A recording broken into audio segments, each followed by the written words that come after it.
ఇలా ఎందుకు జరిగిందంటే మహిషాసురుణ్ణి కాళిక మాత చంపేశాం. మహిషాసురుని చెల్లెలు మహిషి అనే రాక్షసి బ్రహ్మదేవుడి గురించి ఘోరంగా తపస్సేసింది. ఏమని? నా అన్నం చంపారు దేవతలు కాబట్టి దేవతల మీద పగపట్టి బ్రహ్మదేవుడు ప్రత్యక్షమైన తర్వాత, ఓ బ్రహ్మదేవా,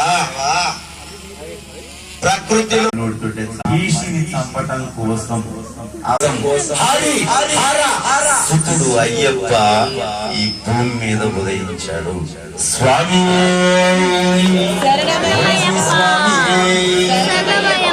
స్వామి ఓ హరిహర నందనుడా స్వామి శరణమయ్యప్ప, స్వామి శరణమయ్యప్ప,